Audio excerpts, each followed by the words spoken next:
सर्वेभ्यो नमो नमः। मैं शशि प्रकाश जायसवाल देववाणी पाठशाला में आप सभी का स्वागत करता हूँ। हम लोग कवि कुलगुरु कालिदास नामक पाठ का अध्ययन कर रहे हैं, जिसमें पहला भाग हम लोगों ने देख लिया है, दूसरे भाग को देख रहे हैं।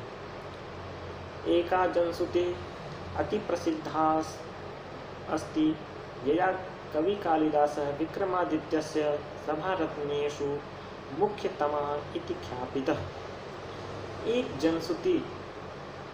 जनश्रुति कालिदास के विषय में अत्यधिक प्रसिद्ध है कि विक्रमादित्य के सभा रत्नों में कालिदास अत्यधिक ख्याति को प्राप्त थे, अत्यधिक प्रसिद्धि को प्राप्त थे, परंतु अत्र अपरा विडंबना समुत्पद्यते, लेकिन दूसरी विडंबना भी प्राप्त होती है। विक्रमादित्यस्य अपि स्थितिकालः सुतरां स्पष्टो नास्ति। विक्रमादित्य का स्थितिकाल, समय काल भी स्पष्ट नहीं है। केचित् मन्यते यत् विक्रमादित्य उपाधिधारिणो द्वितीय चंद्रगुप्तस्य समकालिक आसीत् कवि असौ। कुछ लोगों का मानना है कि विक्रमादित्य की उपाधि को धारण करने वाला चंद्रगुप्त द्वितीय के समकालीन कालिदास थे। कालिदासस्य मालविकाग्निमित्र नाटकस्य नायको अग्निमित्रः शुंगवंशीयः आसीत्। कालिदास के मालविकाग्निमित्र नाटक के नायक अग्निमित्र शुंगवंशीय था। स एव विक्रमादित्य उपाधि धृतवान। उसी ने विक्रमादित्य की उपाधि को धारण किया था। यस्य सभारत्नेषु एकः कालिदासः आसीत्, और उसी के सभा रत्नों में से एक महाकवि कालिदास थे। तस्य राज्ञः स्थितिकालः ख्रीष्टाब्दात् प्राक् आसीत्। उस राजा का स्थित काल, समय काल ईसा ईस्वी से पूर्व माना जाता है। स एव स्थितिकालः कवेः अस्य सिद्ध्यति। वही स्थितिकाल महाकवि कालिदास की सिद्धि होती है। महाकवि कालिदासस्य जन्मस्थान विषये अपि नैकमत्यम अस्ति। महाकवि कालिदास के जन्म स्थान के विषय में एक मत नहीं है, अर्थात अनेक मत पाए जाते हैं। एतावान् कवेः अस्य महिमा अस्ति यत् सर्वे एवं तं स्वदेशीयं साधयितुं तत्परा भवन्ति। इस कवि की ऐसी महिमा है कि सभी लोग अपने अपने देश को सिद्ध करने के लिए तत्पर रहते हैं। कश्मीर वांसी विद्वांसः कश्मीरोद्भवं तं मन्यते।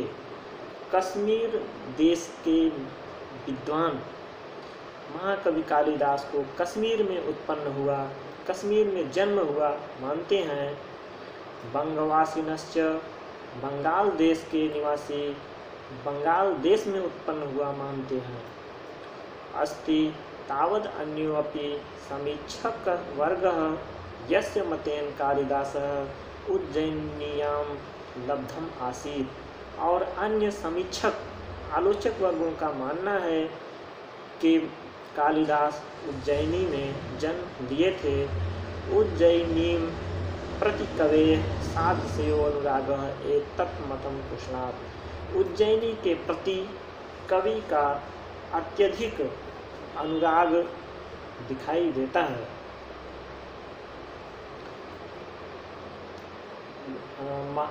मेघदूत में कालिदास ने उज्जयिनी के प्रति विशेष रूप से उनका भाव प्रकट होता है। यक्ष मेघ से कहता है कि हे मेघ, यद्यपि तुम्हारा मार्ग थोड़ा टेढ़ा हो जाएगा, लेकिन उज्जयिनी होके जाना। इससे सिद्ध होता है कि कालिदास का जन्म उज्जयिनी में रहा होगा। देश कालात् एव कालिदासस्य कुलस्यापि स्पष्टः परिचयो न उपलभ्यते। देश काल की तरह ही कालिदास का कुल का भी स्पष्ट परिचय प्राप्त नहीं होता। तस्य कृतिषु वर्णाश्रम धर्म व्यवस्थाया यथा तथ्येन प्रतिपादनेन एतत् अनुमीयते यत् तस्य जन्म विप्रकुले अभवत्। तस्य कृतिषु, उनकी रचनाओं में वर्णाश्रम धर्म व्यवस्था की यथा तथ्येन माने उचित प्रकार से प्रतिपादन किया गया है। तस्य जन्म विप्रकुले अभवत्, उस कालिदास का जन्म विप्रकुल में हुआ था। भावनया स शिवानुरक्तश्च आसीत्, तथापि तस्य धर्म भावनायाम् अनागपि संकीर्णता न आसीत्। भावना से, विचार से वे शिव में उनकी आसक्ति थी, शिव में अनुरक्त थे।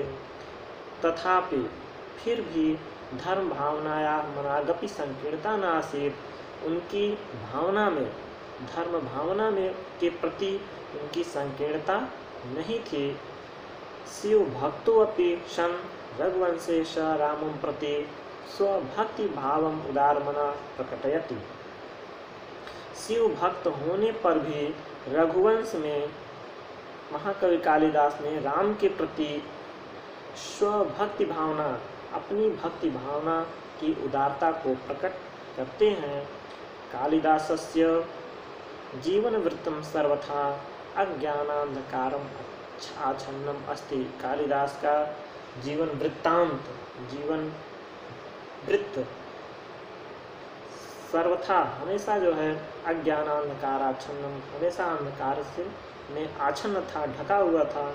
तद विषय का, उनके विषय में अनेकाः जनश्रुतयः लब्ध प्रसराः सन्ति, किन्तु ताः सर्वाः ईर्ष्या कलुष कषायित चित्तानां कल्पना प्ररोहा एव अतएव सर्वथा चिंत्या सन्ति।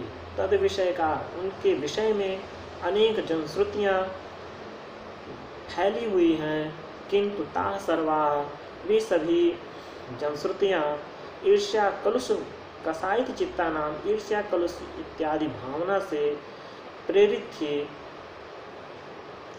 जो सर्वथा चिंता का विषय है। आज यहीं तक, अगला कल से। सर्वेभ्यो नमो नमः।